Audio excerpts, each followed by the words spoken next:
Melody. It's good to see everybody. Welcome to this. I've been calling this Gaggle. I don't know if that's going to stick or not, but Gabbing and Games is the show we do in the day. It has a lot more chat interaction.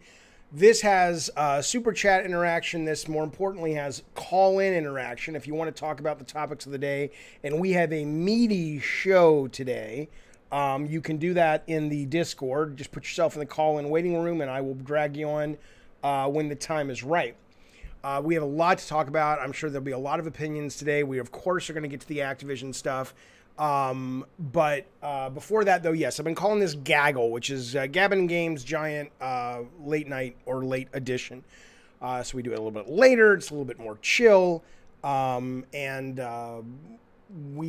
put it up on the podcast. It'll stay up on YouTube. Blah, blah, blah, blah, blah. It's good to see everybody. I appreciate you being here.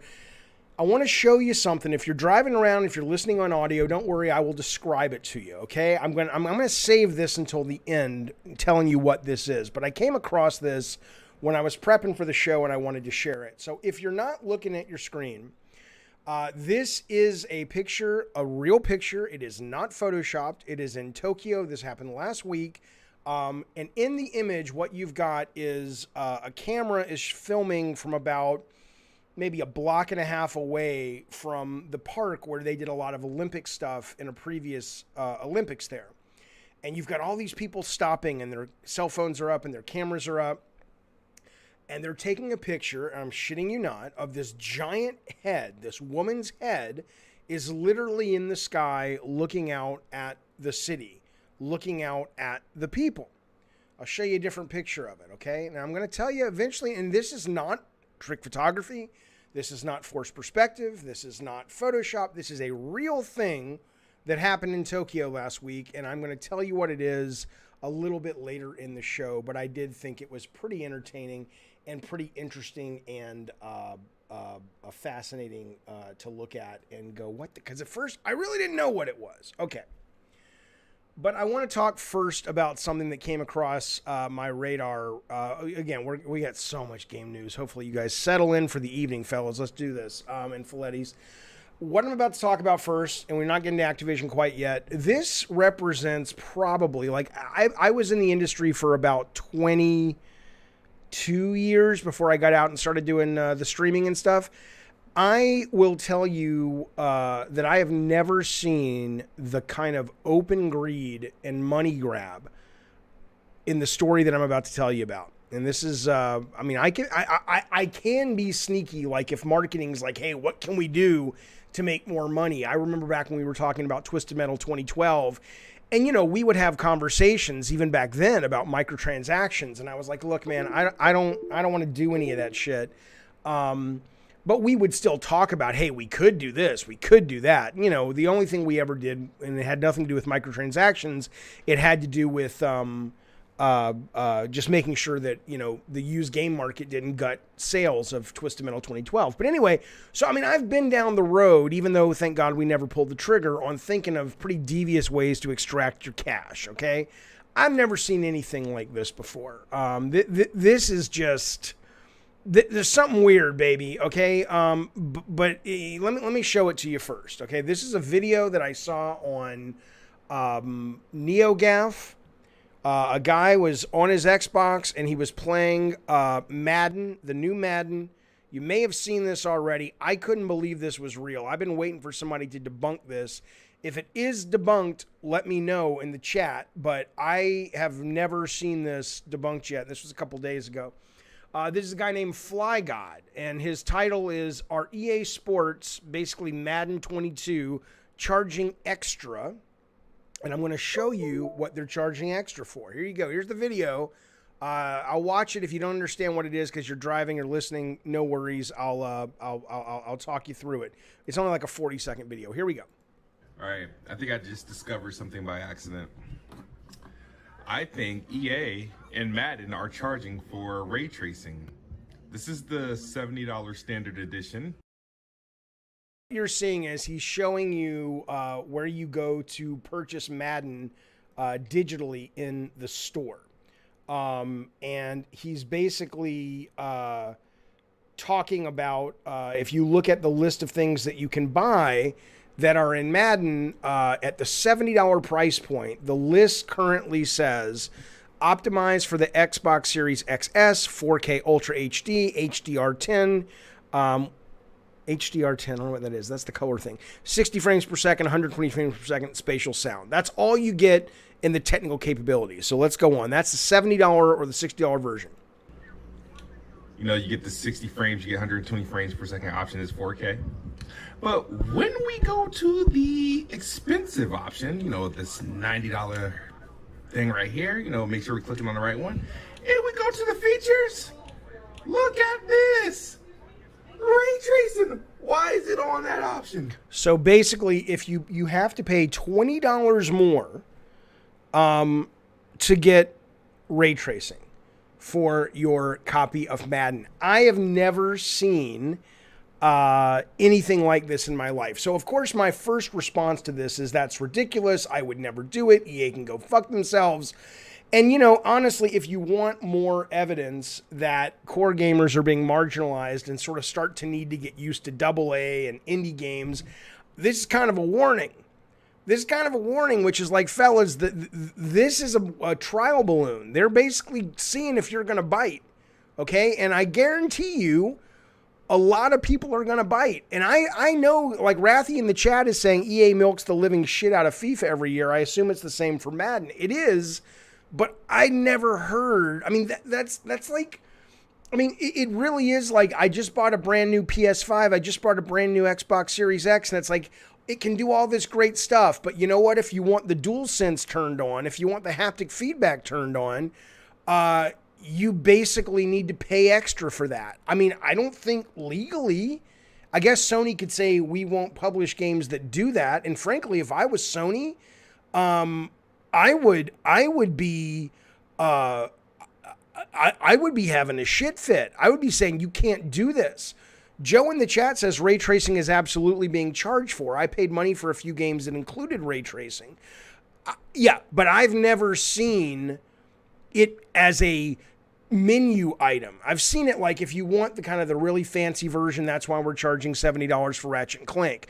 But the idea that you're now going to pay $90 and you're going to get a better looking game because of it when you've just purchased the machine that allows that, that's a little crazy, right? So at first my initial reaction is, fuck this, it's never going to work. But then I started thinking, Ratchet and Clank Rift Apart, one of the best things I played this year. I said it's a classic. It's not a game of the year contender, but it's a classic. It's a phenomenal game.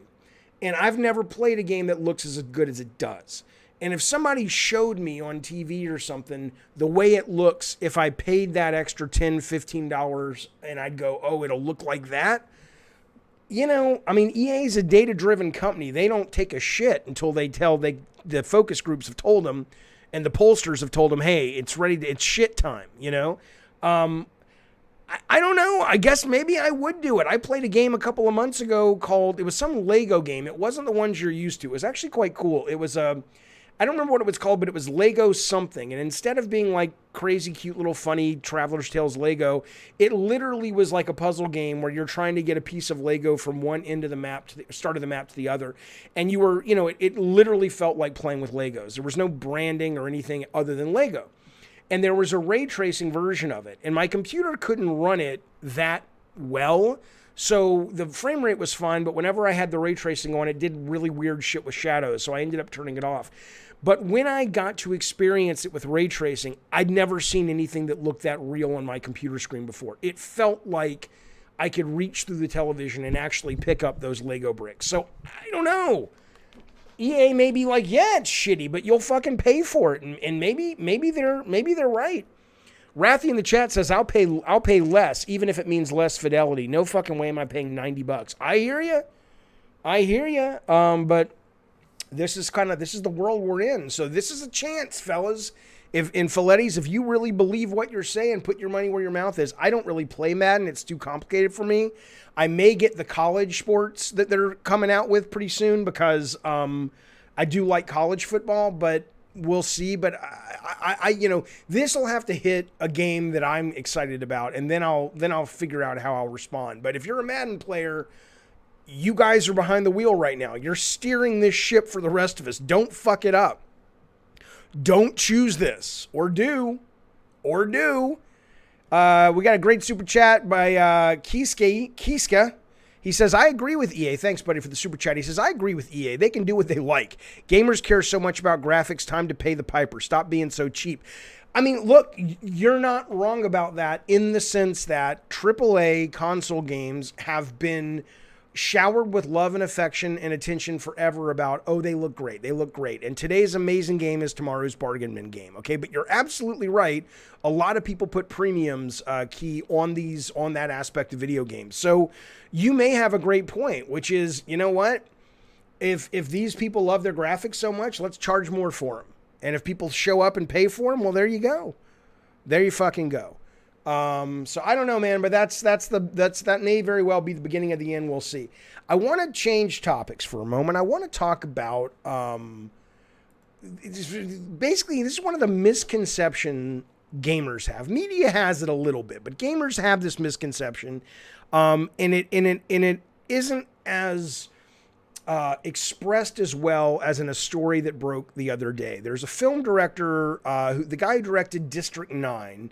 I can never say his last name. It's an easy name to say, but I always fuck it up. It's Neil Blomkamp. I think I'm saying it wrong. But Neil Blomkamp has joined Gunzilla Games as Chief Visionary Officer. It's no joke, folks, as Joe Biden says. If you actually go to Gunzilla's page, they will show you, when you go to any developer's page, they show you the about, and he's listed there as like the third or fourth guy behind the CEO, the CTO, the CFO as their chief visionary officer. So I think he's probably got some ducats or some non-investment on his end, but in terms of he probably has stock options.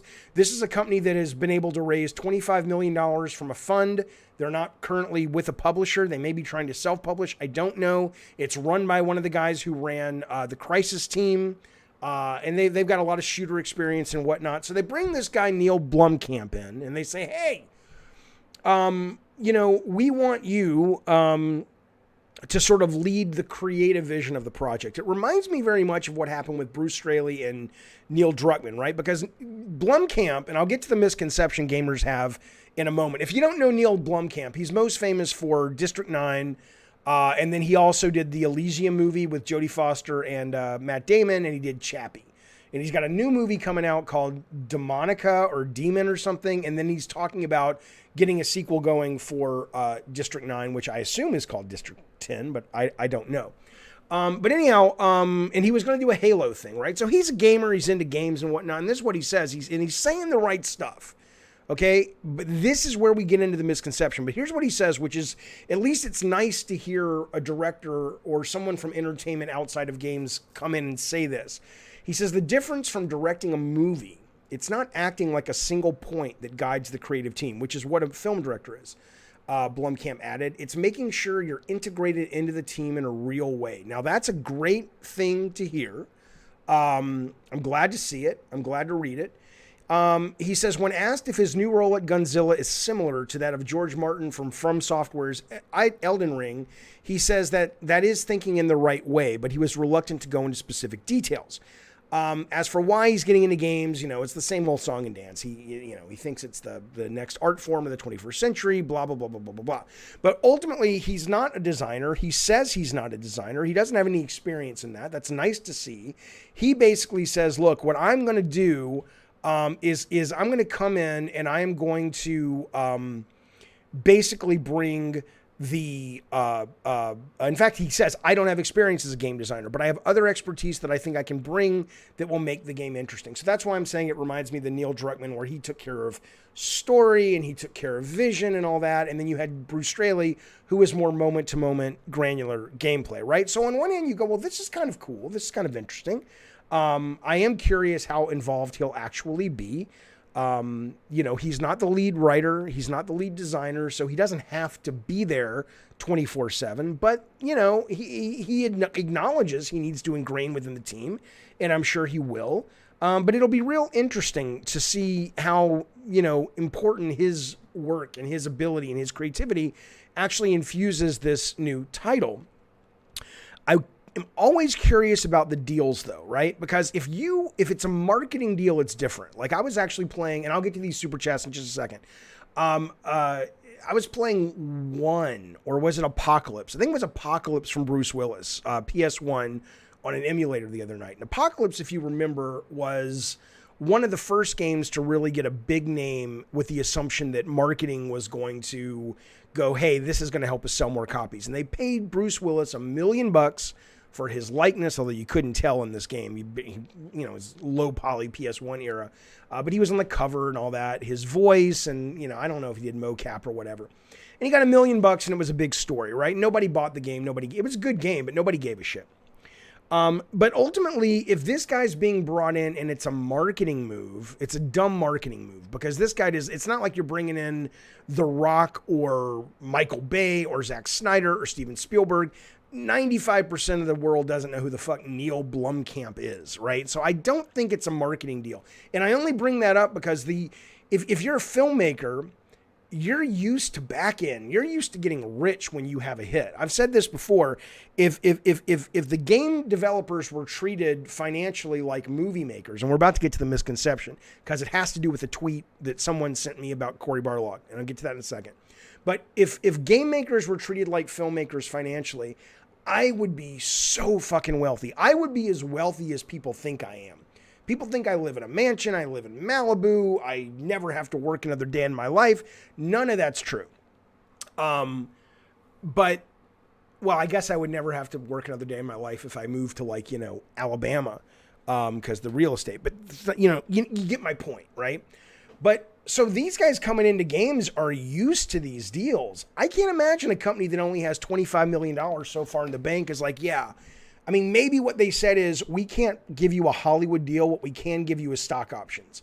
We're a brand new company. We will give you 8% in Gunzilla. Maybe that's what's happening, because otherwise, what is the carrot you dangle in front of these people that if they have a hit movie, they are set for life? They're living in mansions, driving Ferraris, and it doesn't have to be the biggest hit in the world. I'm not entirely sure, but here's what interests me about the misconception.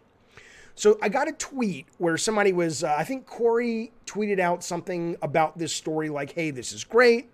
Boy, if they are, I guess Willow is one of Corey's favorite movies, which is, don't hold that against him. Corey's a very talented guy, great designer, great writer. Just because he likes a horrible movie is no reason to throw the guy under the bus. So, but he loves Willow, and he wants a remake. And he was saying, hey, maybe, I forget the way he worded it, but the gist was, hey, if he can get into games, maybe he can go the other way and I can direct Willow.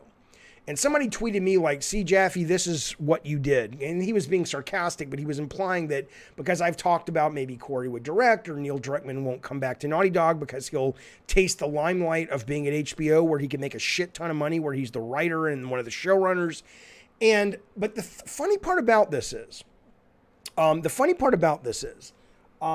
is that where people get confused in terms of game fans and sometimes game press, okay, is that it really doesn't go both ways, okay? If you are a big name celebrity and you come into the video game industry, whether you're an actor or film director, television showrunner, you are treated as special in a positive way. You are like, wow, it's Spielberg. Let's all sit at the feet of Spielberg and learn. If you are the director of a big hit video game, and you go out and take meetings, and I've done this in Hollywood, they're called generals. So I've met with producers, I've met with writers, I've met with directors. It's very, very different. At that point, here's the way. I'm terrible at analogies. People who watch this stream and listen to this podcast know this, but this is what I would say.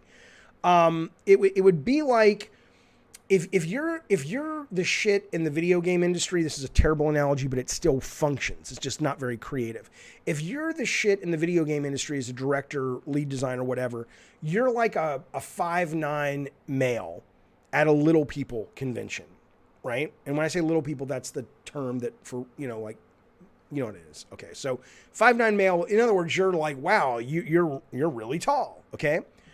But that's if you are in video games. If you then leave that little people convention and go out into the real world, which is also known as Hollywood, if you're taking these meetings, you are now 5'9", and everyone else, for the most part, most people are 5'9", because that's the average height, and the shits are like 6'2". That's a terrible analogy, I know, I'm sorry, but the point is that it doesn't go both ways. And so this idea that now because Corey's made a hit game, or I've made some hit games, or even Neil has made some hit games, Neil could become a great film director if he wants to. Corey could become a great film director if he wants to. But it's not going to be because someone comes and says, I played God of War 2018, here's the keys to the kingdom, go make Willow. There's no fucking way they would let him direct Willow. Not because he may or may not do a good job at it, but because the craft doesn't translate one-to-one like that. It just fucking doesn't. So, but there's a lot of misconception about this, and you know, it's unfortunate because when you are in the industry, you know, I know it happened to me. It happened to me in Shannon when we did God of War. We were taking all these meetings. We had agents wanting to sign us, and it was like, you guys should be getting a better deal and all this stuff, and they put all this shit in your head. I can't imagine Corey and Neil and these guys aren't getting it 20 times worse. And you think, oh shit, I can write my own ticket. No, you can't. No, you fucking can't. You absolutely cannot. So yeah, Isaac in the chat, it's a good point. He says it's like being in a popular band in a town of 60,000 people. Then you move to New York to make it big, and you're just one in a tiny little community of huge stars. Eddie says there's no audience for Willow except Ron Howard and Corey. I mean, I don't know if that's true. I know Willow kind of sits in the pantheon of like kids who were kids in the 90s and whatnot, with like Goonies and Labyrinth, where they kind of put it up on a pedestal. But if you actually go and watch Willow, it's a terrible fucking movie. It's a goddamn fucking terrible fucking motion picture show.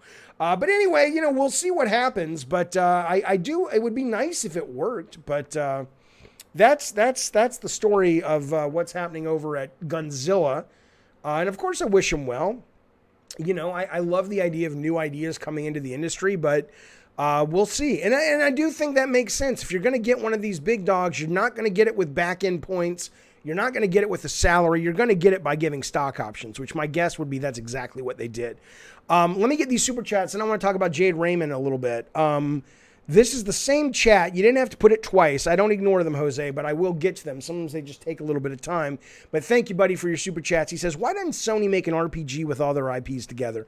You know what?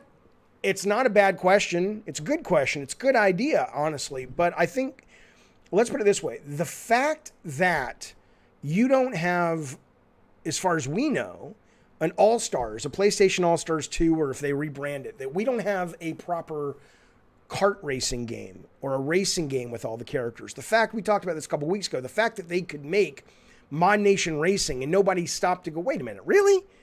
We're doing this racing game that's pretty good. We're doing this racing game with a track editor and stuff. And we're going to just make some new fucking characters up that you can customize. And why are we doing this? Why don't we just make it a fucking the PlayStation kart racer and sell extra characters and all that shit? So the fact that those two genres haven't been touched yet, I think your question is like, to do an RPG, I mean, you're talking a much bigger investment, and you're talking a much harder, you know, thing to achieve. You could go to Naughty Dog or Santa Monica, you could go to Insomniac and say, hey, we want a kart racer, and they'd blow it out of the fucking park. I'm sure they would blow an RPG out of the park too, but it would take a lot longer, a lot more money, and there's a lot more risk. So I think that's probably why you haven't seen it. But I don't know why you haven't seen them do any kind of, hey, let's get the whole band together and do these games. You know, I know that All-Stars sold 1 million copies. I don't know how profitable it was. I know why they didn't go into a sequel. We talked about that last week or 2 weeks ago, which was, my understanding is one of the key reasons is because the characters, to keep it going, it wasn't like you got a brand new fighter for $300K. It was like over $1 million per fighter is what I heard. And I'm going to try to bring the head of that company on to the stream soon to do an interview with him. A guy named Chan Park, great guy, super creative guy. And we'll get it straight from Chan's mouth. But I think that, and the fact that it just was so difficult for them to deal with all the licenses and all of the, even with internal studios, because Sony is accurate when they tell you the studios have a lot of control over quote their properties. I mean, end of the day, Jim Ryan could come in and say, no, you're making God of War and you're doing it to look like Hello Kitty. And the people who didn't quit, they would make it. But ultimately, they usually give the teams a lot more freedom than that. And so there was a lot of work to make that game because so many studios were like, no, that's not how he would dress. He wouldn't do that. He can't look that way. He can't have that move. And then you go into the third-party ones, where you're talking about whoever was in it. Snake was in it or something. I forget who the third-party guys were. But that would be why. I think it's just a really cost-prohibitive, time-prohibitive, risky thing on the RPG front. But I don't know why they're not doing it on the fighting and kart front. I think that would be absolutely an obvious thing to do. And we'll get to that in a minute because we're going to talk about, in fact, we'll get to it right now. Let me get to this one chat from Rob. Rob says, Jaffe, did you see the Dead Space stuff? I mean, yeah, I saw it. And you guys know I absolutely love, I loved Dead Space 2. I didn't really play much of Dead Space 1 when it came out, but I played Dead Space 2 a couple of years ago and I fucking thought it was phenomenal. But the team that made Dead Space is making another space horror game right now. That's what I care about. I don't care about Isaac. I mean, really, if you put a gun to my head right now and said, I will fucking blow your brains out if you don't tell me the story of Dead Space 2, I'd go, it's some girl and she died and it's her ghost and he gets stabbed in the eye and the corporation's bad. I mean, there's absolutely nothing about Dead Space as a story that most people are, invested in. They're invested in the fact that these, at least the first two, were a series of really good games. And I think that's going to come back with the guys that are being led by, come on, Kotaku just insulted him the other day. He said he went on Glenn Schofield, who did Call of Duty, and now he's doing this game. But I mean, I thought it was fine. Darth Nugget in the chat says it was just a ball tickle. Right. I mean, it didn't show any gameplay. It was more like, hey, remember Dead Space? You like that? Boom, it's coming back. And if you're inclined to cheer and clap, that's great. But I don't think there was anything that indicated that we were looking at something amazing yet, because it was just kind of a little trailer. Jose says, I was thinking more like an indie pixel style. Yeah, I mean, whatever the case. He's talking about his RPG with the Sony characters. I mean, whatever the case, I don't think Sony would do a game like that, frankly. I think Sony is so all in on the big budget, photoreal, showing off the hardware, spinning the big ducats. I don't think you would catch Sony dead going, hey, let's make a little cheapy looking RPG that hardcore fans would like. I would love someone to do it. I would play that goddamn thing. I wonder, would it be better if it was turn-based or more like Zelda, like action RPG? But I would absolutely be all over that game. But I just don't see it happening at all. Certainly not when you're talking about that level of sort of, kind of cheapiness, right? All right, I want to talk about this. So this is, look, and I certainly didn't want Jeff Bezos to die. But I did kind of want him to fail. But it's rare I want something to fail. I was like looking at Bezos and going, you know what, man? You pay your employees for shit. You treat people terribly. You've shut down the mom and pops. We're partly to blame for it as customers and shit, because we all order from Amazon for the most part. But that said, fuck you going into space. Spend your money. Take care of the world. I mean, he has a right to go. It's his money, but... Right? But other than that, I don't hope for people to fail. And I certainly don't hope for video games to fail. And I certainly don't hope for a game to fail that's led by someone like Jade Raymond, who is from, I've never met the woman, but from all, and I talked to Shannon who worked with her, and I talked to a number of people who worked with her, and apparently she's the real deal. She is a great creative manager. And if Shannon Studstill, who ran Sony Santa Monica, who produced the God of War games, if she's telling you that Jade Raymond's the real fucking deal, you better fucking listen, right? So I don't want to see Jade fail, but here's what's interesting about this. If you look at the job listings for her studio, I think it's called Haven right now. I think not the game, but the studio. They've been two kind of not leaks, but there have been some recruiters going out, and then that recruitment letter email got leaked and the press covered it. Both of them made it very clear. It said, look, man, we're looking for people to come work with us to make a Sony exclusive, to help develop an original intellectual property. And then it says a Sony exclusive games as a service game, right? So that's what they're making. Okay, now again, we don't know if it's going to actually ship. I know it's very early and blah, blah, blah, but it was clearly an idea Sony liked, and they're making a games as a service game, okay? So think about this. This is why I think some people will want it to fail. I don't want it to fail. But look, a lot of the people I interface with on this stream, on this chat, on my Twitter, all that nonsense, I mean, all I hear from you guys, you hate games as a service. We talked about what EA is doing. You hate the nickel and diming. You hate the fact that these games are costing more money. You know, you want it to basically just continue as is. And Sony so far has been the, you know, what's the word? The sort of protector of that. They're like, EA can't do it. Konami's not doing it. I'm sure you saw that Konami got rid of their PE, whatever the fuck, their soccer game, totally rebranded it e-soccer or e-football, and now it's free to play. Everybody who can who's third party, we'll talk about Ubisoft in just a little bit, they're all going to service, right? Sony, up until this point, has been historically a, what is that word I'm looking for, fellas? They've been a...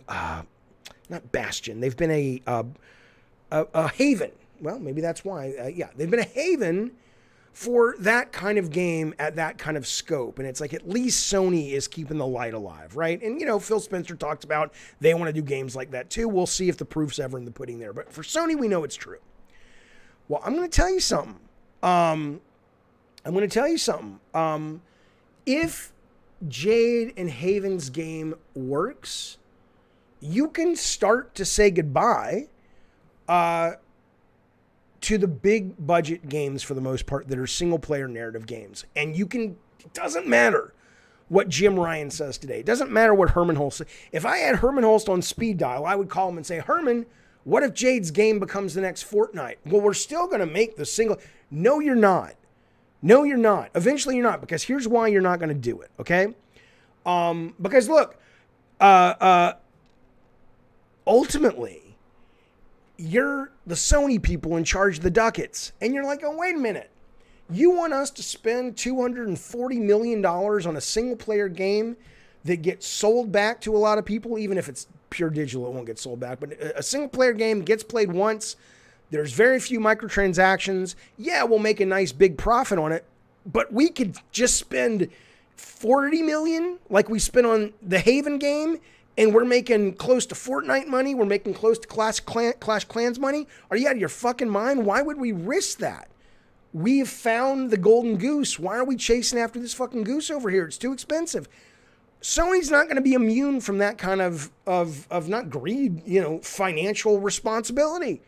They would be irresponsible if they continued on the track, if a game like Haven flies and they prove that they can pull this off.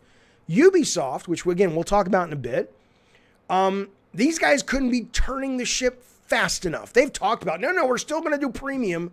Almost every day there's a new story about, there's the Tom Clancy game, there's Assassin's Creed Infinity. It's on and on and on with this service bullshit. And again, if people must like it because it's doing well, but all I'm saying is if you don't like it, and I know a lot of you guys don't, and a lot of you ladies don't, then I would be very careful, just like with the EA charging you for your ray tracing.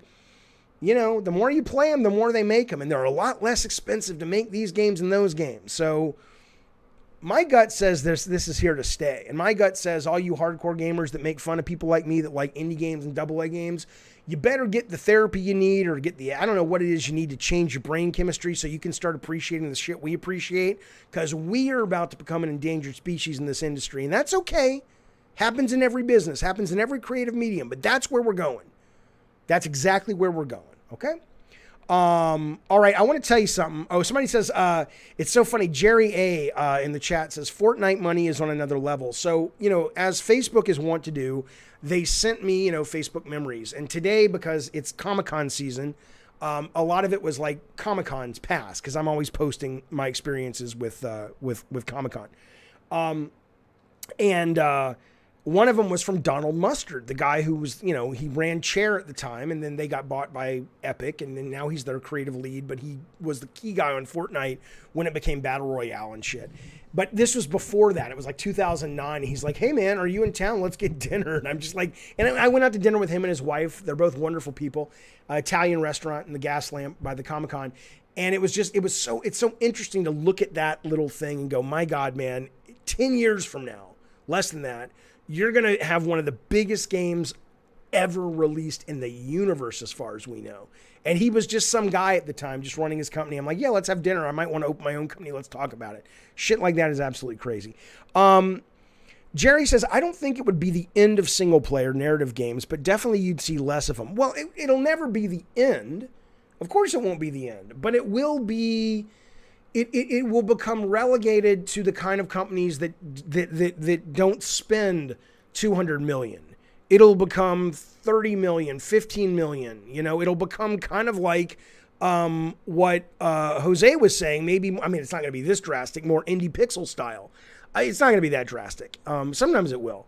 But why would these companies, just seriously ask yourself, if you didn't have an emotional attachment and you ran a video game company and somebody came to you and said, hey, here's 250 million. Do you want to roll it all with one game? Where if it hits, you have experience with those kind of games. And if it hits, you'll make a lot of profit. Or do you want to spread that out amongst 4 games? And they could all fail except one. But if one hits, the money you'll make will dwarf the other one. I don't know. I think that's a pretty easy decision if you're looking at it without any kind of emotion. Ray, thank you for the super chat. He says, do you like point-and-click adventures back in the day, and what do you think about them today? I did very much like point-and-click games back in the day. I still have a soft spot in my heart for them, but I don't... Whenever I really try to play them, I tend to get hung up on the pacing of them, right? It's like, I like them, but you still are dealing with the fact that if I'm on the right side of the screen and there's like a file cabinet in the police department I want to investigate on the upper left of the screen, I can't just investigate it. I've got to sit there and click and wait for her to walk. I think in the same way that I've been playing Desperados 3 lately, and they've done a lot of great things to make stealth more friendly, like speeding up the characters if you hit a button, making fast loads if you fuck up and want to get right back in. There's a lot of maybe quality of life improvements someone could do to the point and click that would allow some of those things to sort of abate. And then maybe it would become maybe it'll never be as relevant as it was. But I used to love them though. Absolutely. It was my favorite fucking genre. Okay, listen to me. I want to get one more super chat. Then I want to talk to you about I want to talk to you about some turmoil that's happening in a company we all love. And that, of course, is going to spin into Activision and the shit show that's happening over there. But I want to get this super chat first. And there's a little appetizer, fellas. There's an appetizer before we get to Activision, which is really quite surprising. And it's kind of semi-breaking news. Happened a couple of hours ago. But as a reminder, if you want to chat on the show, you don't have to be a member. You don't have to pay a goddamn thing. Just put yourself in the call-in waiting room in the Discord, and I'll bring you in at the appropriate time. Crank says, how can you be credible with a name like Donald Mustard? I guarantee you Donald Mustard's credit's better than any of our credit watching this chat. I can't fathom how much money they paid that man. Vitaphone, thank you, buddy, for the super chat. He says, I agree for the most part, but even EA bent the knee with Fallen Sword sequel order. So I think Sony will always make some AAA. Well, yes-ish, right? The only reason I think you got Fallen Order is because they signed a deal with Lucas or Disney. And remember this happened when Battlefront, it was either Battlefront 1 or 2, I think it was the first one came out, or the one that was after, that EA put out the new one. So it wasn't the sequel, but it was the first one, but it wasn't, you know what I'm talking about, the upgraded one, the new one. And it was horrible. And people hated it. And then Disney comes in and says, look, man, this is a huge deal for you guys. You have Star Wars, one of the most lucrative franchises on the planet, and you're shitting the bed. And so my guess is part of it was driven by that. Now, here's what I will say, though. Here's what I will say to EA's credit. Like I said, EA doesn't take a shit without checking the data. And if you did watch EA play today, the fact that they greenlit Dead Space, and they've on record said there are no microtransactions for that game, which is great. If you remember, 3 had microtransactions. And they've also greenlit that random game. It's called something, It's Random or In the Random, something with the dice, and it looks like a Tim Burton game. They did It Takes Two. So, I mean, there are companies, Vitaphone, where they are sort of saying we're going to do both. But, I should talk to somebody I know over at EA and ask them that. It's a really good point. Like, what is the motivating factor? If you're EA and you're a public company, and you make the kind of money you make off of FIFA and off of Madden, and you make the kind of money you make off of Apex Legends, you don't care about PR all that much. I mean, it doesn't affect anything. Trust me, they've had some of the worst PR in the industry for years. What do you think the motivation is? Do you think just the CEO in his heart of hearts is a gamer and says, look, I know we're a business. We got to take a hit on this. We'll probably make profit, but it's never going to be as much as these other games. I can't fathom, why you would go down that road. I'm glad they are, though. And Vita, you may be right, that Sony will always make some. But I'm just saying that if these games as a service games take off, think about this. Think about how much Destruction All-Stars cost. I don't know what it cost, but I know it didn't cost Uncharted, Last of Us and God of War 2018 money. Not even close. Think about that. If that game would have hit, if that game would have been the next Rocket League, and I know it wasn't. I liked it, but it was not very, long for this world. It wasn't sticky at all, and it had some issues, but I enjoyed it for what I played. But if that game would have been Rocket League, you think Jim Ryan and Herman Hulse will be sitting there going, we want to greenlight another one of these kind of games? We want to greenlight a fucking sequel to Days Gone? I don't know. I don't fucking know. All right, let's move on because I want to tell you something that happened today, and this will lead into the Activision shitstorm. One moment. So this was really interesting. I saw this on NeoGAF, but it was on Twitter, right? This is a guy named Xavier somebody. I don't know what his real name is, but he was an art director or a concept artist over on Ratchet and Clank Rift Apart. And let me just read you some of his tweets real quick. He says, something for my fellow men in game dev, especially those just entering the industry.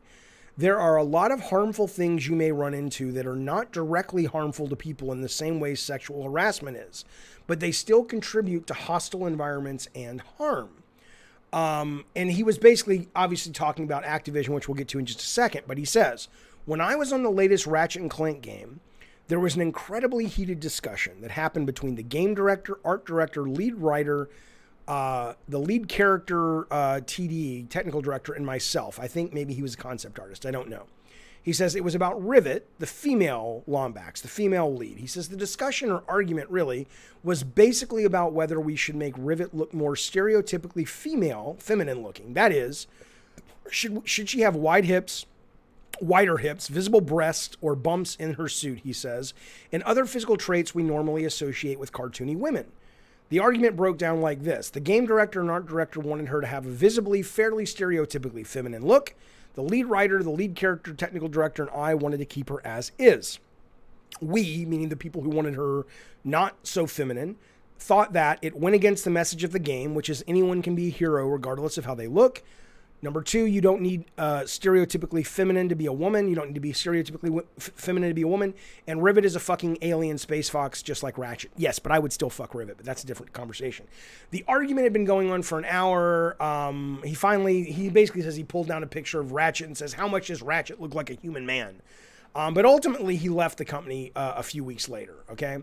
And he says, fellow men in game dev, this is an example of one of the very small things that build up over time to make life miserable for women and marginalized people in our industry. Something as simple as putting titties on a space rat can harm people. So now what's interesting is if you go to this guy's Twitter, and I will show it to you on the stream. If you go to this guy's Twitter, 90% of his, I'm a very progressive fellow. I agree with a lot of what he's saying, not about this. But if you go to just his general Twitter where he's talking about, it's like, look, just because your company in video games is an Activision, Trust me, it's happening everywhere. And I mean, he's right about that, right? It's called systemic because it's systemic. It's happening everywhere. It's baked into the cake of the system. But that said, though, so I agree with this guy on a lot of stuff. But I don't know about this. At this point, this one I got to push back on a little bit. I got to push back a little bit on this idea that the Lombax rivet in Rift Apart. I mean, she was not drawn like Jessica Rabbit. I'll bring her up real quick. I mean, she was drawn just kind of like a fucking, Rift Apart. I hope I don't get any porn. She was, she looked like a female character, but that's what she was. I mean, and I understand what the guy is saying in that, yes, you don't have to look traditionally female to be a female. Of course you don't. But, this is, she's not overtly sexualized. She just looks like an adult female anthropomorphic cartoon character. So, frankly, if I had to pick a side here on this case, I would say Insomniac is consistently voted one of the best places to work in video games. Obviously, I don't believe for a minute they never crunch, but I do believe for sure that they do the best they can to make it a great place to work. The proof seems to be in the pudding. But in regards to this particular game, I would say if I was on the team and I was making that call, I would say, are you kidding me? You think this is too feminine? It's like, yeah, we could make her look basically male, and I don't mean like muscular like a He-Man, but we could basically take her boobs away, take her hips away, take her butt away. But at that point, you're basically just making her, you're basically advocating for non-binary, literally non-binary characters. You don't want them to be either. And that's okay. That's a fine position to take. But that's not who the character is. So, yeah, how's her chin, Jerry? I understand the reference. But I don't understand it. But anyway, the point, though, is this Xavier fella, understandably, he is on edge. And he is on edge, and he is upset like most people should be upset. I got to tell you, we're going to talk about Activision now. Basically, I'm time-stamping this podcast, video, what have you. So if you've already heard the story, you can skip this. I'm going to give everybody the update, then I want to talk about it a little bit. But if you don't know what's going on, I'm going to bring you up to speed. And again, you can skip this because this is a recap. But this came out yesterday, okay? And let's just put it this way. Let me before you skip, I want you to think about how big a news day yesterday was when it comes to sexual harassment in the video game industry, okay? When you have Kotaku breaking a story where they've interviewed over 15 people at Ubisoft Shanghai about bro culture, toxic work environment, sexual harassment, and that story gets buried because the story of California suing Activision. I mean, the wheels are coming off the wagon, and it's about goddamn time. But this particular lawsuit, and I'm going to ask my own attorney. I got to talk to him next week anyway and say, what are the ramifications of this? I think the ramifications of this, if Activision loses, is going to be huge. Here's what happened. So there's a department in California called the California Department of Fair Employment. And their job, it's a very noble job. They go around and they try to make sure that companies are following the law in terms of treating people right, hiring correct, not discriminating. I don't know if it was this particular company, but it was a version of this company or a division of this company that actually forced Bartlett Jones to pay. It was a lot of fucking money. And it wasn't even, and they were great, by the way. They weren't dicks or anything. It was the fact that we had a woman, great. I think she's now an assistant producer or assistant producer at Amy Hennig's company, Skydance. I think that's where she went. Great person. But we thought she was freelance by the way we defined her. And when she filed her taxes, California hit us back and said, she's a full-time employee. That means you owe all this money that you haven't been paying. Now, thank God we had a wonderful co-owner and producer in Nick Conanellos who had, he's always keeping money in the bank for emergencies. And so we were like, yeah, we'll come in, we'll tell you our side of it. And they worked with us. But ultimately, they're like, yeah, I know it sucks. You didn't know. But your ignorance doesn't, absolve you of the fact that, you know, you weren't paying you were treating this person like a full-time employee according to the law, but you weren't paying her her insurance or 401k or whatever it was that everyone else got. So we're like, of course, well, that's fair. We fucked up here. So I don't come at this going, the CDFE, the California Department of Fair Employment, are assholes. I don't think about them that way, okay? If you read Activision's response to this, apparently they're like, I don't understand. We did everything right. You know, of course they're going to say that. I know people are innocent until proven guilty. I think they're guilty as fuck because they have a pattern of behavior, okay, when it comes to just being a fucking rotten, evil company. When it comes to China and their relationships with China and how they basically, you know, kowtow to China. When it comes to not paying taxes, when it comes to getting tax credits from Americans, when it comes to laying people off, and Bobby Kotick is making record profits. Bobby Kotick made $150 million last year. Okay? It tracks, as the kids say. Okay? But anyway, they come to Activision. They say, look, we worked with you guys for 2 years. We were investigating all of these complaints about bro culture and sexual harassment and women not getting equality in your company to men, women of color not getting even as good as the non-women of color. I mean, it's just a shit show, right? And they finally said, fuck it, we're suing you. We're going to sue you. We spent 2 years trying to work with you. Fuck it. Our investigation's done. We're taking you to court, okay? So I want to tell you what they're suing for first, because the story's great. The story is great in that the ramifications could be really valuable and important.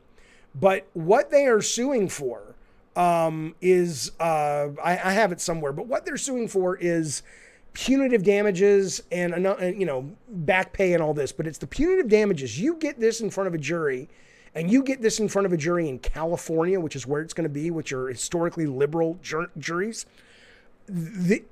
Forget Jason Schreier's articles. Forget him breaking the story on Riot. Forget this. Will turn the ship, because these guys are going to have to pay big and deep. When they fucking put Bobby Kotick on the stand and they say, how much did you make this year? How much did you make that year? How much did you make that year? What happened to these people? We laid them off. What happened this year? We laid them off. You had record profits. What happened to these people? We laid them off. Okay? Literally, he has people that own that are watchdogs that own stock in Activision saying, Bobby Kotick, you're getting paid too much. And all the stockholders voted and said, nah, he's fine. It's probably fine. Or they put it off. I forget specifically what happened. But it hasn't come home to roost yet. The chickens haven't come home to roost yet. You put him in front of a jury, you put him on a stand, and he's answering all these fucking questions, and then it's like, what, you think you're going to be found guilty and pay $20 million? Oh, fuck no. Oh, fuck no. This is the flare that gets sent up to the Ubisofts of the world. You don't want to be Activision right now, in my opinion. This is just going to get serious. I want to tell you some of the stuff that happened at our little company here, Activision. So again, some of this stuff you got to already know, but because this was all over the news. Bobby Kotick last year, by the way, made $154 million. The year before that, he made $30 million. The year before that, the year he didn't pay any taxes as a company, he made $30 million again. Another guy named in the suit, Dennis Durkin, made $13 million last year. I mean, it is absolutely insane. Here's what it says. Let me read you some of the stuff from the actual complaint. If you are curious about the complaint, it's about 26 pages. It reads like butter. I'm putting it in the stream right now. Go there and give that a read. That is the actual complaint where you can find what I'm about to read to you guys as your bedtime story. Towards the top of it, it says, unlike its customer base of increasingly diverse players. Now, again, this is where you can skip, because I'm just going to be reading. I'm not going to read a lot, but I'm just going to read you some stuff that you can read on your own if you don't want to hear me read. Okay, Joe, I'll get your super chat in just a second, buddy. Unlike its customer base of increasingly diverse players, Defendant's workforce is only 20% women about. Its top leadership is also exclusively male and white. The CEO and president roles are now and have always been held by white men. Very few women ever reach top roles in the company. The women who do reach higher roles earn less salary, incentive pay, and total compensation than their male peers. Okay. Defendants have also, meaning Activision, has also fostered a pervasive frat boy workplace that continues to thrive in 2021, after they knew they were being investigated for 2 years, continues to thrive. Reminds me of the Wolf of Wall Street. Continues to thrive. In the office, women are subjected to cube crawls.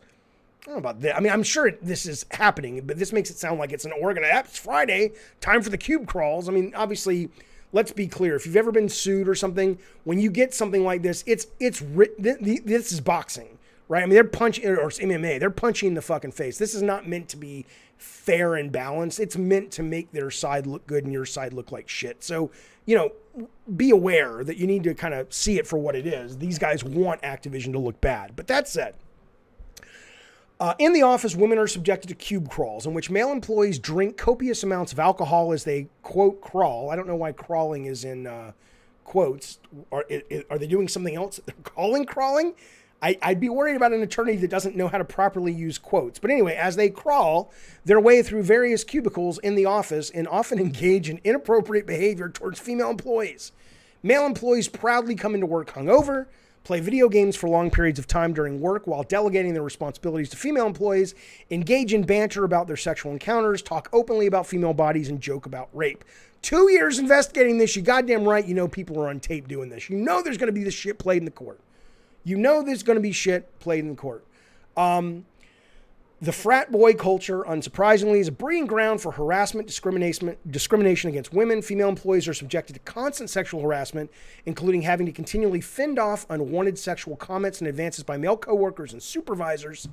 High-ranking execs and creators engage in blatant sexual harassment without repercussions. Now, this is the one. This is terrible. What I'm about to read you guys. This is terrible. I know this is a game show. This is heartbreaking. This is someone's kid, somebody's daughter. In a particularly tragic example, a female employee committed suicide during the business trip with a male supervisor who had brought butt plugs and lubricant with him on the trip. Now, again, just because he brought them on the trip and just because tragically she killed herself, there's nothing in this particular document that suggests, I'm not saying it's not indicating that, but it's not like he's saying, you'd think that if he would have put these together and said, hey, come look at my lube and my butt plug, that would be in the document, but it wasn't. So that's a little interesting. But anyway, let's assume what they want us to think is accurate. In a particularly tragic example, a female employee committed suicide during a business trip with a male supervisor who had brought butt plugs and lubricant with him on the trip. Defendants continuously condone the quid pro quo and hostile work environment. This same woman, who tragically took her own life, also allegedly they had a picture of her vagina that they were sending around an Activision Christmas party. Okay? So, I mean, and it goes on and on and on and on. Okay? So there's a lot of this shit.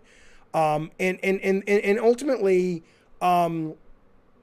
they don't really do anything. A lot of, as a result, female employees are subjected to retaliation, including but not limited to being deprived of work on projects, unwillingly transferred to different units, and selected for layoffs. Okay. What is staggering about this, though, is on the same day, this is not the same month, the same week, this is the same goddamn day. Earlier that morning, Kotaku puts out this story, which is the messy stalled reckoning at Assassin's Creed co-developer. This is Ubisoft Singapore. They're the guys who've helped on Assassin's Creed, helped on Far Cry. They're working on Skull and Bones. They've been working on Skull and Bones for 7-8 years at this point, okay? And if you read, there's so much, we have known for a very long time that Ubisoft, I think it was like, what was it? Montreal, Toronto, Quebec, Montpellier, and Paris they've been widely documented in terms of all of these sexual harassment, toxic workplaces. But Singapore has escaped kind of that glare, okay? But now they're in the fucking spotlight. Listen to some of this shit that this guy did. Many of the toxic working conditions in Singapore happen under the leadership of I'm going to get his name wrong. I don't give a fuck, though. Under the leadership of Hugus Rakour, former managing director at Ubisoft Singapore, who was responsible for overseeing its growth and how resources were deployed. The head was rotten, so the body was incapable of functioning, one developer said of this guy. Ultimately, he was forced out of Singapore But then he was still given another job. It says developers were shocked to learn that he would remain in the company as production intelligence director in the headquarters, now responsible for operational matters. The company said the results of new leadership audit made it clear he couldn't carry on as a studio boss.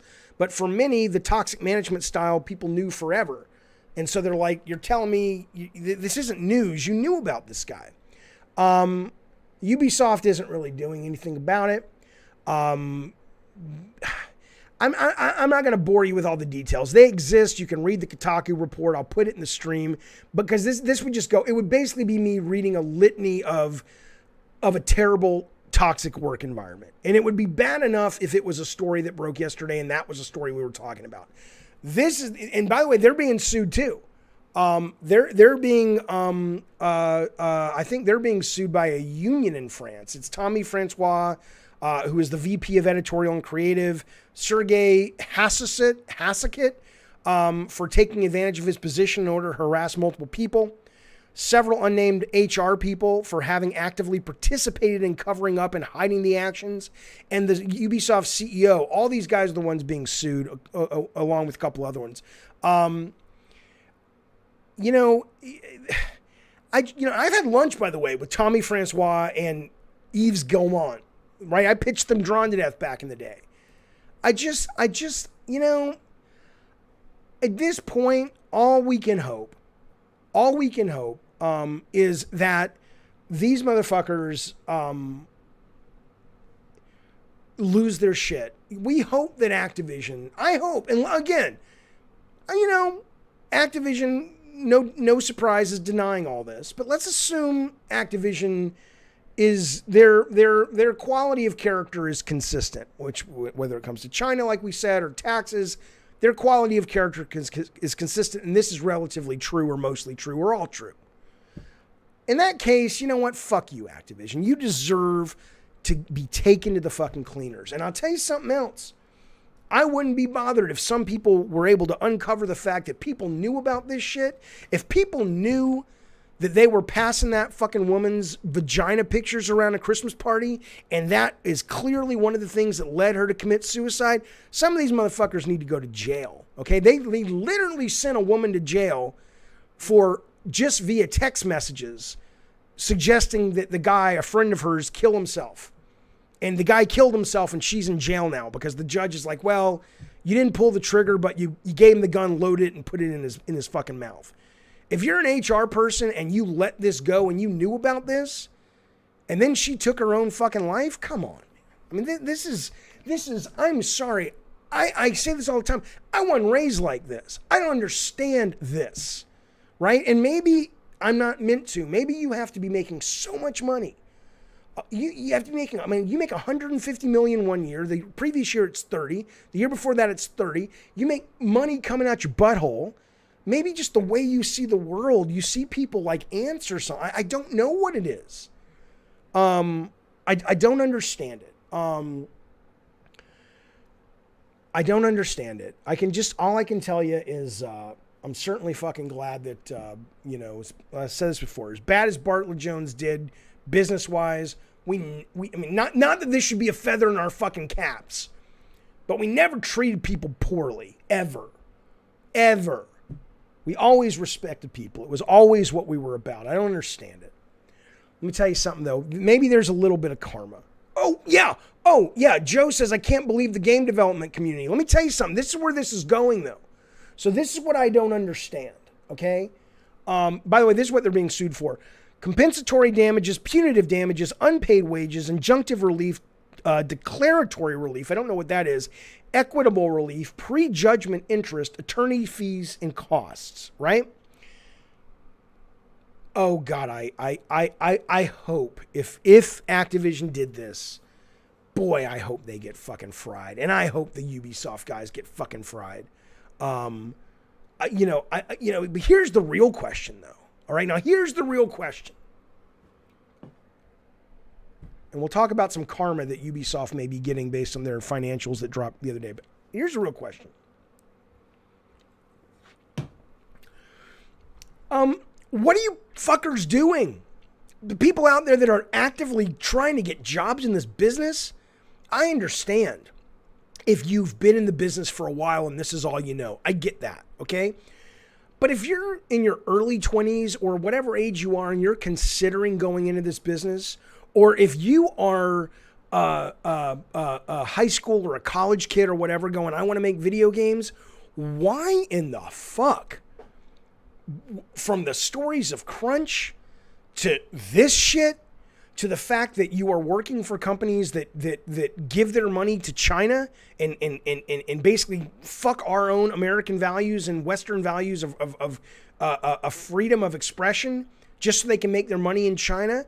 And on top of it all, 99% of you, because the games are so big, you're not going to have an influence on those games unless you get to be a Jaffe back in the day, or a Cory Barlog, or Neil Druckmann, or one of these guys or girls, and those are rare, and you've got to work in that business now for a long time to get those opportunities. Unless you're one of those people, and maybe you will be. I mean, I'm not trying to say like, oh, don't follow your dreams, but why would you want to work at these places? These places, for all those reasons I just gave out, crunch and sexual harassment and lack of the ability to influence the direction of the game, and their just pure evilness of not paying taxes, and their pure evilness of not standing up to our values, why would you want to work at any of these fucking places? Right, and the Lord in the chat says, how many people need to get screwed before something changes? Seems like the media spotlight isn't enough. They seem to think they are untouchable. They are untouchable. They're untouchable because y'all don't change your behavior. Okay, I'm not going to be on a soapbox, and one person can't make a difference. And ultimately, I think what's going to make a difference is a jury of 12 people that basically give Activision a massive fucking punch in the nose. That may make a difference. Okay, but ultimately, I don't buy Activision products.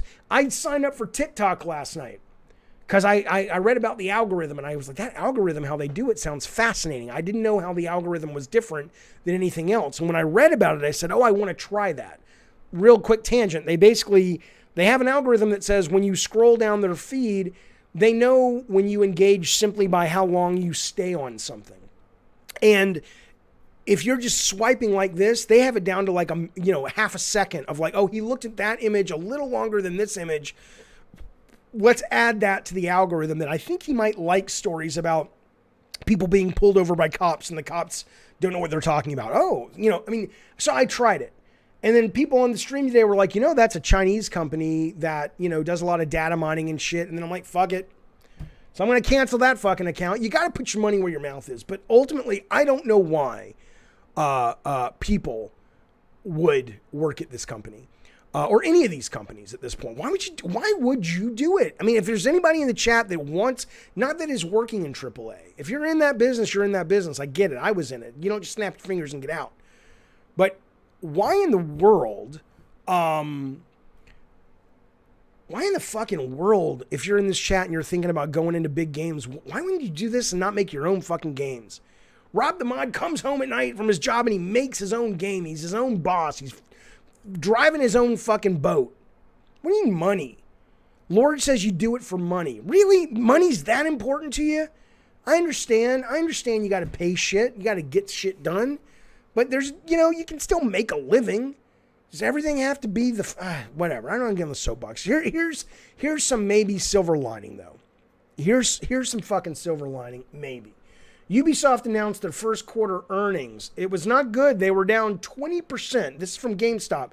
Starting with revenue, Ubisoft made £326 million during the 3-month period, meaning January to March, which is down more than 20% from how much money the company made during the last period. Now, at first you could say,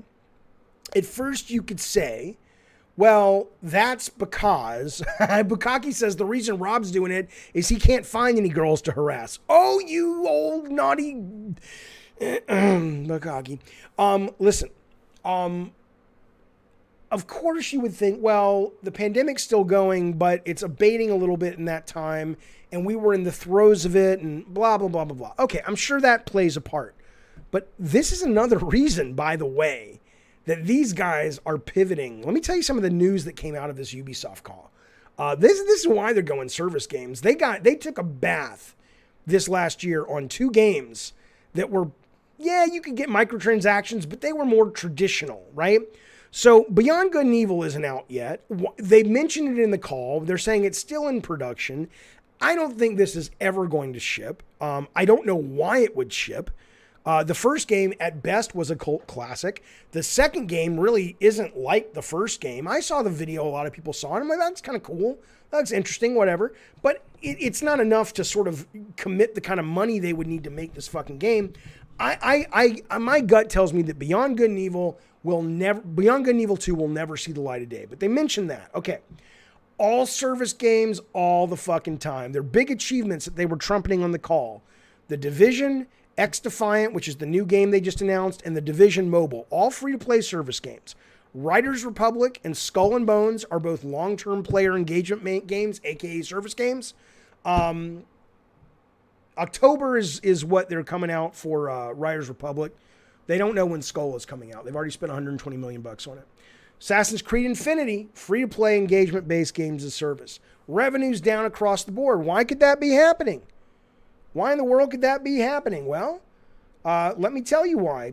I think last Christmas or last quarter, you had Rainbow Six Siege, you had Assassin's Creed, Just Dance. Now you've got Assassin's Creed Valhalla, which was a huge hit, biggest brand in the AC world for them ever. But you had Watch Dogs Legions, which sold, what they said was Watch Dogs 2 sold 80% less opening week than Watch Dogs 1, and Watch Dogs Legions sold 50% less than Watch Dogs 2, right? So that was a flop. Phoenix Rising, they won't give you any numbers. There was one guy that misquoted. At first I was like, what? This is a reporter. And they haven't corrected this. He says the company CFO revealed this latest title, which is called Immortal Phoenix Rising, is doing well, and Ubisoft had sold over 108 million copies of it. Motherfucker, GTA 5 has only sold about 160 million copies. I assure you, Immortals Phoenix Rising has not sold 108. You can't find that reporting anywhere. All you can find with this title, which was a really good, I played about an hour and a half of it. I really liked it. It was the same old shit. And I didn't want to keep playing it, but it was good. It was enjoyable. If I'm in the mood for a game like that, I think that will be the one I pick up. But anyway, all you can really find about the Ubisoft stuff with Phoenix Rising is, it didn't perform all that well. They were basically saying stuff in the call like, oh, it'll be evergreen. It'll be one of those games that we saw it sell well on Switch. It'll keep selling. That's what you say when it's like, well, okay, we didn't make our money back yet, but we're putting a positive spin on it. I guarantee you, it didn't sell. If that motherfucker had sold 100 million copies on the first game out of the chute, we would be talking about it like it was the next big fucking franchise. Nobody's talking about that goddamn game. Okay. Let me tell you something real quick. Here's what I want to do. I want to tell you a question we got on YouTube, and I want to read it, and I want to answer it because I thought it was a really good question. Let me read you this question. Let me get Joe's super chat first. Hang on. Let me make sure I don't forget this. Jojo D says, Jaffe, Alana Pierce, a friend of Gabbin' and Games, I hope so, made a video today concerning her experience with sexual harassment that will make you cringe. I don't doubt it. And you know what? When Alana Pierce put out that tweet last month or a couple weeks ago, where she was literally, people were coming after her because God of War was delayed. And she's like, first off, it hasn't even been announced she's working on God of War. But even if she was, what, you think a junior writer is the one who's deciding that think about that. The game gets delayed. That's like going to work at the White House as the guy who, brings the mail up to the sort of the cabinet meeting. And he's going to decide if we fucking nuke, Russia. It's what? Right? But they were basically saying, I hope you get gang raped. I hope you get murdered. And she's just like, by the way, I'm not bothered by this anymore. I have a thick skin, says Alana, but this is just par for the course, right? So, yeah, and I do think Alana is coming on the chat. I know she's in Australia now, and they're locked down again, so hopefully we can get her on from Australia. I'm going to reach out to her this week and ask her. I would love to have her on to talk about all this stuff. She also has a video up right now that is about this lawsuit, the Activision one. So I would check that out if you're interested in more of this topic. But yeah, there you go. Fuzzy says Phoenix Rising was the best thing Ubisoft has done in years. And a lot of it was done by the Shanghai team, I think. It's my understanding. So I think, I could be wrong, but I think that's true. Okay, here's the question I get from a guy over on the YouTube's DDP540. He says, hey, Jaffe, where's your video downplaying Psychonauts 2 Game of the Year hype after the media previews like you did multiple times with Ratchet and Clank? Let me read that again. Hey, Jaffe, says DDP, where's your video downplaying Psychonauts 2 Game of the Year hype after the media previews that, like I did, where I downplayed the hype over Ratchet and Clank? I will answer that question. Before I do, I want to just bring your attention to a couple of things, a couple of important things. Three, in fact. If you peep your eyes over to the screen, what you will see is Rotten Tanuki's Redbubble page. I'll put it in the chat right now. He has a brand called Day One Patch Kids. He is one of the great sponsors of this here show. He allows me, with his generosity and his creativity, because his generosity wouldn't exist without his creativity, he allows me to do what I love to do, which is this stream and talking to you fine fuckers all day long. Now, I am going to buy a mug. I would love for you guys to tell me which one I should get. If you're not looking at your screen, this is a guy who does these crazy Garbage Pail Kid variants, but they're based on video games. He calls them the Day One Patch Kids. He's got them of pretty much all the game. Norman Fetus is the little BB baby, and what's that goddamn thing called? The fucking Death Stranding game. He's got a Sweet Tooth one. He's got a Kratos one. They're really good. I want to get a mug. Maybe I don't know. I don't want to get a mug of my own. I don't want to get a mug of my own characters. Like there's a God of War one called Claw of War. Maybe I'll get I love the one that's Joel in 1, which is where Joel's getting his head knocked off by Abby. Here it is, Joel in 1. I think I'm going to get that. I think, you know what I'm going to do? I'm going to buy 2 mugs. Here's what I'm going to do. I'm going to buy a mug and I'm going to buy a t-shirt. And I'm going to give the t-shirt away unless you'd rather have a mug. So you guys let me know in the chat if I should buy, for the giveaway for Joel in 1, if I should buy a t-shirt or a mug, and that's what I'll give away in the next couple of weeks. But yeah, go to the website. It's up there now. As you may or may not know, the Cult of Calypso and the God of Wars and all this stuff on the side of the screens has not been updated in a couple of weeks. It will be updated over the weekend, but since it isn't updated now, I want to do 2 things real quick before I answer this young fella's question. I'm going to put on this video by Alex Plox, who has an album out called Offworlds. He's also one of our great sponsors. While this is playing, I just want to read you the names of those who have died in battle. That's not true. I want to read you the names of our Cult of Calypso members and our great God of War members that really make this show go. And then I'm going to answer this guy's question about, hey, Jaffe, why aren't you taking the piss out of Psychonauts 2 when you clearly had no problem taking the piss out of Ratchet and Clank? That's his theory. That is his idea. Okay, so let's dive into that conversation. But first, let's talk about these fine folks. This is Offworlds by Alex. It's a good fucking song. Here we go. Let me turn it down though so I can talk over it. All right, you guys let me know if you're able to hear me and the song. These are the people who make our chat go. Okay, here we go. These are our gods of war. We got Josh, Chris, Castro, Middley. Thank you for that, buddy. He just signed up recently. By the way, if you're watching, send me a picture, music, and ad, whatever you want. We got our good friend NextGen720. We got Shay, of course. We got Ronin Ghost. We got Goose on Reefer, which is my favorite name of the day. Spazbo, of course. Random Moose Brains. Ron Tanuki, and DW Octorok, who's done all of our great art, along with Trey Trimble.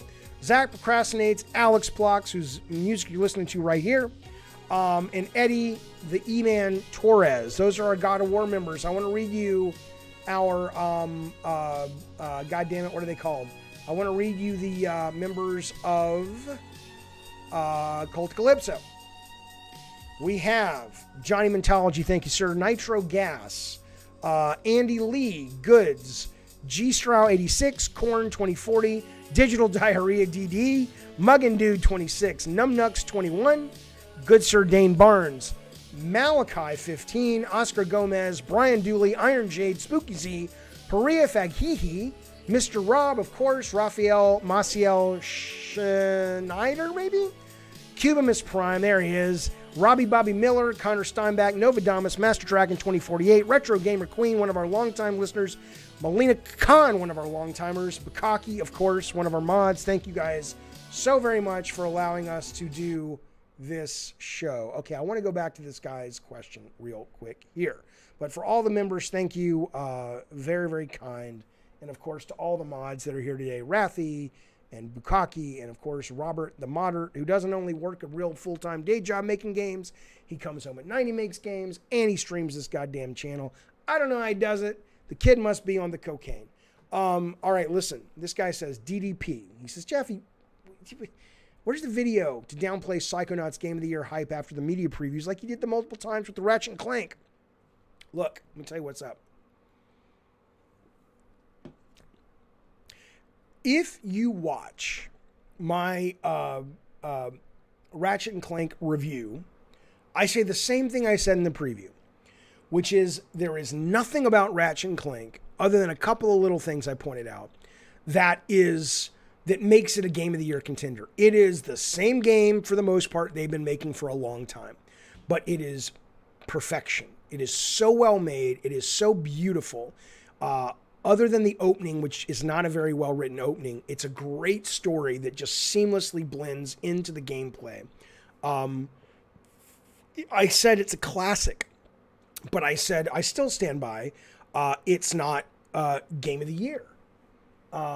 Because my definition of Game of the Year is it has to be really unique and interesting and push the boundaries of the medium and really explore the medium more than just basically doing kind of a big summer blockbuster, which is what this game is. Okay. Now, Psychonauts, I would disagree with you, DDP, that there are the same number of voices out there calling for Game of the Year awards for Psychonauts 2 yet. You did see a lot of that in the hyperbole ramp up to Ratchet. And yeah, you've seen a few people with Psychonauts, but not anywhere near that same banging the drum, okay? So A, that's probably one of the reasons why. The other reason why is everything I've seen of Psychonauts 2, it doesn't say Game of the Year yet, but it absolutely to me says, okay, this is a game that's going to be interesting. So it could be Game of the Year because it could check one of those boxes. When you went back and you watched all of the preview footage from Ratchet, it was the same old shit. It was great, but it's the same old shit. Come on, man. But you go back, just like Crash Bandicoot 4 or whatever, It's About Time, whatever it was called, one of my favorite games last year. But it was a perfection execution of the formula. That's what it was. It wasn't Game of the Year, but it was fucking great. Psychonauts has a lot of really interesting gameplay they've shown when it's like jumping from thought to thought and linking thoughts together in your own way. There's a whole level set within like a textbook in a library where you're literally running around and platforming on words. Now I've seen that before, but I haven't seen it in a game like this before. I'm not saying it's Game of the Year contender. I'm saying that they've shown enough that makes me go, I know I'm going to be interested in it. I don't know if I'll like it, but I know I'm interested in it. And if they're able to really deliver that in a meaningful, big way consistently, maybe it is a Game of the Year contender. I haven't played it. But that's my answer. Here's the real answer, DDP. The answer is these are not the same games.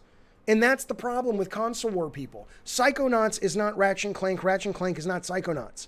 Yes, they're platformers. Yes, each is exclusive. Actually, Psychonauts is not. But each is a first-party title in the same kind of cartoony platform genre. But I don't care. This is not Fox. Well, Fox News isn't balanced anyway. I'm not trying to play both sides. I tell people what I think. You either like it or you don't. That's okay. I'm not going to fucking lie to you and pretend to be something I'm not. It's like going out on a date with the girl and she's like, I love the Olympics. And I got to sit there and pretend like, oh yeah, I'm so into the Olympics. I'm like, what the fuck are the Olympics? I mean, I know, but I'm not, whatever.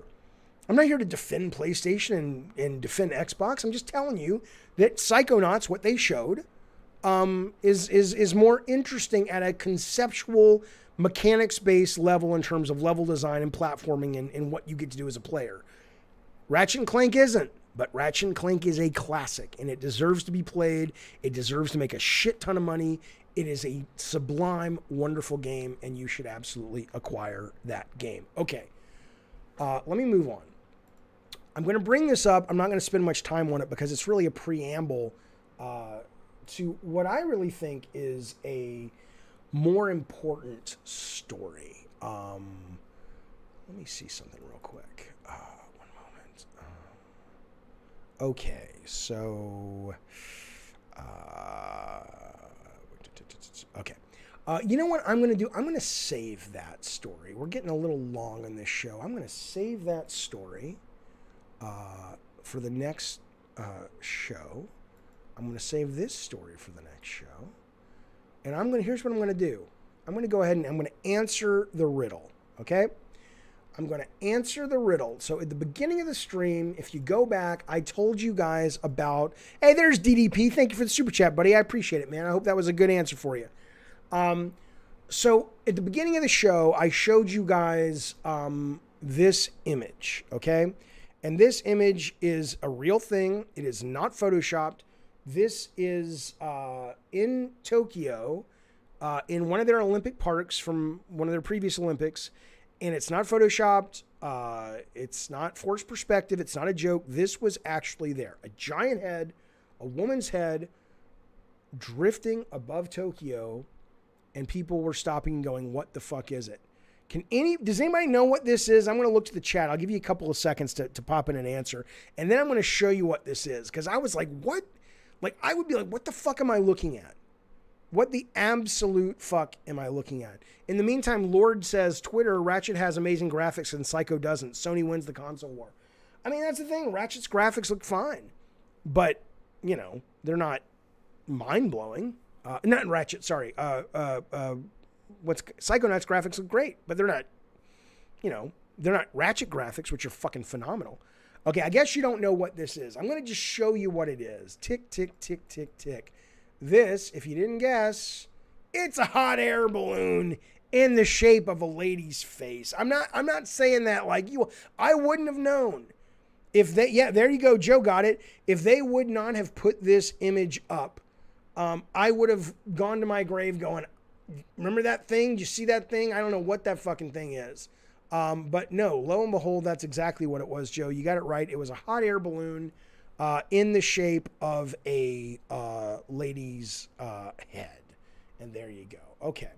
Fellas, I'm more than happy to take calls. I'll go to the chat right now. You get my full attention in the chat for a little bit, and then we will wrap it up. But that's the topics I got for the day. I hope you enjoyed hanging out with me and talking about video games and all that nonsense. And if you want to talk a little bit more, I got a little bit of time. Let's shoot the shit. Let's gab, as they say. I have people to this day still going, Jeff, somebody wrote me on Twitter and said, or Twitter or what's that goddamn thing called? YouTube. And said, Jaffe, who's gabbing? I'm like, no, gabbing. Like, it means talking. It doesn't matter.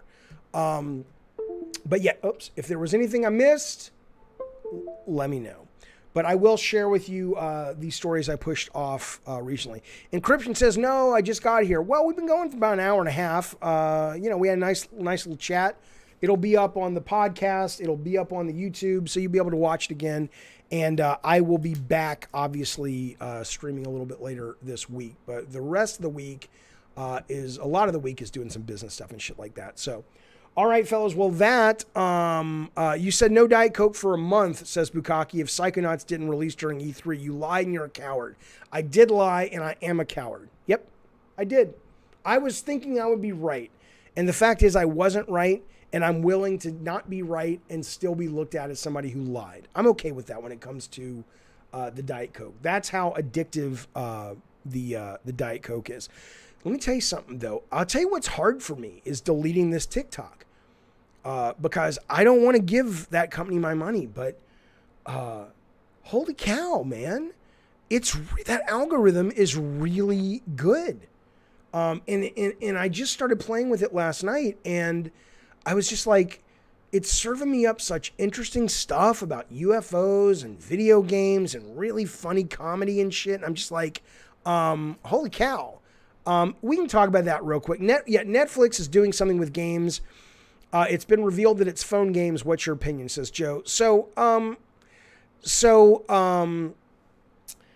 Mike Verdu, who's the executive they brought in, one of the great nice guys of the industry, really good dude, is going to be running the place, or running that division, or running that initiative, what have you. And yeah, I mean, at that point, they're basically saying they're making Apple Arcade, right? They're basically, and Apple Arcade, by the way, if you haven't played it, is absolutely great. Not every game is great, but it's cell phone gaming and TV gaming, but there's no microtransactions, there's none of that stuff, right? And so it really does kind of feels a little bit like what Tommy Tallarico is going for with the Amico. That's one of the stories I was going to talk about today, because Tommy's company released some stuff about the Amico that actually I think was pretty good for them to release. So I'm going to talk about that on the next show, though, or I'll make a separate video about it. But I think the Netflix thing, at this point when it comes to video game subscription services, Netflix is like anybody else saying we're launching a service. It's all within your exclusives. Like, why would I care? They're saying they're not going to charge any more money for it, which is great. And they're saying it's going to be like mobile games and like their Stranger Things games that are like 8-bit RPGs and shit, at least to begin with. So I'm not like sitting around going, this is amazing. I'm like, all right, I'll see what happens. But I don't really have much of a response to it. Apple TV, yes, is free for 6 months on PS5. I don't know if Apple TV comes with Apple Arcade, but Apple TV Plus is free, which has a lot of great shows. Highly recommend that streaming service. Ray, thank you for the super chat, buddy. He says, do you think Half-Life moment will ever be possible again in gaming? What needs to happen for that type of advancement? Oh, I see. A Half-Life moment. I'm assuming, Ray, when you say Half-Life moment, you're talking about a game that really presents to gamers a new way to do something that, in this case, sort of having a sense of immersion in a game world that has yet to sort of be. And my answer to that is yes, but if we keep going the way we're going now, that's going to be driven by technology. That's not going to be driven by designers. There are a lot of things designers could do. And I'll be honest with you, I used to think, I made a video about how I don't think if you want to be a game designer, you should go to college. Okay. And I still agree. I mean, if you want to work in the sexually harassment, toxic cesspool that is AAA gaming, sure. Then you don't really need college. If you just make your own games, make a portfolio, blah, blah, blah. But we are getting to a point where it is so lopsided in a lot of the industry on the side of tech and graphics and production value and animation and all the stuff that you can see, that the industry really is not evolving at the speed that I think it should. And a lot of that is because you don't have designers that are really, that they're thinking about the medium. You don't have people who are writing about it at a critical level and really sort of establishing a language. Like, I'll give you a great example. I played the ending of Desperados, and I won't give it away. But it was one of those great moments where gameplay and storytelling just merged perfectly. And when that happens in a game, and it is so rare and so difficult to do, it feels so fucking good. Right? I mean, things like that. That game had metaphor. That game had metaphor, whether it was intentional or not, I don't know.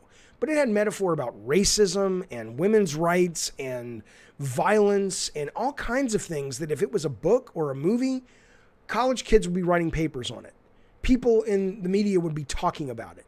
And instead, it's nowhere to be discussed. You can't find the discussion about the fact that the main character, one of the main characters in Desperados 3 is an African-American woman.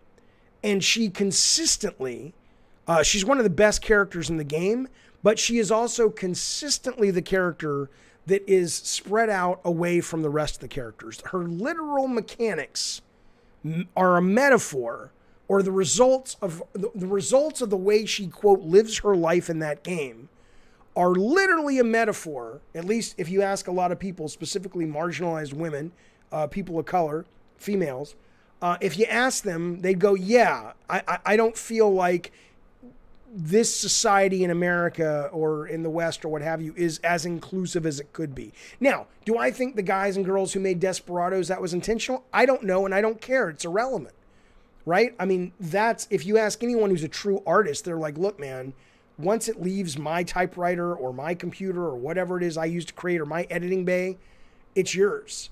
If that's, I talked to Adam Caesar a couple of months ago, who's a great horror writer. He's like, look, if you got that from my book, that's great. That's what a great book will do. But some of that was intentional, some of it wasn't.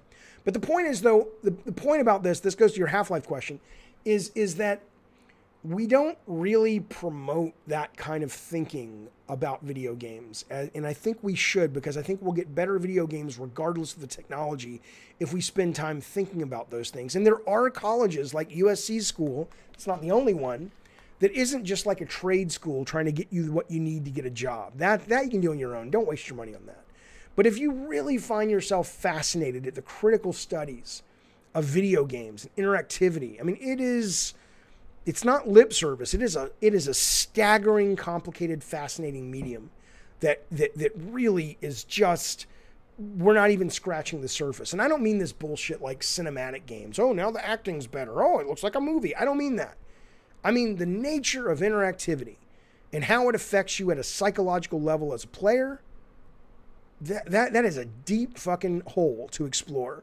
And I would love more designers to do it seriously. And as they do, I think we'll get more and more of those Half-Life moments, Ray. All one has to do is play virtual reality, which at first blows your fucking mind. You play Oculus Quest where there's no wires and you stand up and move around and lie on the floor and it all just works. It takes your space. I mean, it feels like you're there. But after about 3 or 4 weeks, the gimmick wears off and ultimately you're just playing another 3D shooter, right? The technology is only going to take us so far until the AI comes around and they can design this shit for us procedurally. So I think we need designers to give us those Half-Life moments. And right now we're not really set up as an industry to support that as much as we need to, in my opinion. That's my long answer to your good question. Brian says, I'd like to hear your thoughts from a dev standpoint on the Steam Deck. You think it will focus more on game development for the goal of going Steam? Yeah, I mean, look, to me, I honestly don't think the vast majority of the world wants a portable PC game. I think there's shooters and stuff, but a lot of PC games they're better with a keyboard. They're better with a mouse. I think a lot of it is going to have to do with how well the games run and how good they look when you hook it up to a monitor or TV. And the fact that it's portable is great. But I think for me, it's a great entry point for people who haven't gotten into PC gaming. I think PC gaming is the best way to game if you can deal with some of the headaches, which are not what they used to be at all. I still hear people talking about PC gaming and talking about how, there's all these drivers you have to install and all these bugs. 95% of that has been solved. It takes care of itself. You got to do every now and then, but so I think it would not surprise me if the Steam Deck did not kick PC gaming up to the next level, and it really does start to eat in to console gaming in terms of purchases and stuff. Because at that point, if you can get a Steam Deck and it looks good enough for you on a TV, and you can play all the first-party Xbox and eventually all the Sony first-party games, and you've got Steam, and you've got good old games, and you've got all these fucking itch.io indie games, and you've got the weird fucking games that just sort of exist on browsers and shit, and you can play any and everything you want, I think that's worth a couple extra $100. I really fucking do. So I think I think it could be a big deal, but I think a lot of it's going to have to do with how easy does it get bugs? How easy is it to use? Does it crash a lot? Like if it gives you a shitty PC experience like that, I don't think mobile PC gaming is the silver bullet for it. I think it's going to be with how well it hooks up to the TV and how easy that is. Jojo D says, I love how Death's Door is available for purchase on Xbox. I bought it last night, but was not a day one Game Pass game. I think that monetization somehow insanely gives people more security. I don't even understand what that means, Joe. I did buy it because I wanted to play it. The reviews are really good, and it wasn't on Game Pass. looking at it now, having spent about 4 hours with it, I wish I would have waited. It's not bad, but it's not by any means, at least in my opinion, the classic a lot of these reviewers are making it out to be. But it's good. I'm enjoying it. I may even finish it. Fans and journalists, says Eddie T, are too easily impressed with shiny graphics, which is why devs focus on that so much. Yeah, but ultimately, that's why the costs are going up, right? The new Kanye, Brian, is interesting. I used to love Kanye West. Like College Dropout, Graduation, he 88, what was it, 88s and Heartbreaks or whatever, 808s and Heartbreaks. And then he started getting into stuff that wasn't as melodic. There was some stuff on the Jay-Z collab that was good, like Otis and whatnot. But overall, and I saw him in concert. He was great. He was a pain in the ass, but he was great. But I've lost interest because his stuff has just gotten too avant-garde for me. I'm a very simple guy when it comes to musical taste. But Brian is saying, is the new Kanye, which drops tonight, old Kanye? Because I wouldn't mind that. And Bukaki says he's hearing good things. Now, I don't know if you're hearing good things as if the new Kanye is like old Kanye, like it's melodic and it's got hits and it's got hooks and all that, or if you're just, it's like, you're hearing good things because like the Rolling Stone critic who's responding to it in more of an artistic way, which is great, but that's not why I listen to music though. So, all right.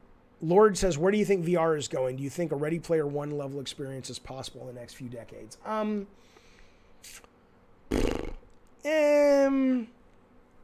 Yes. I think, I don't think people are going to be on treadmills.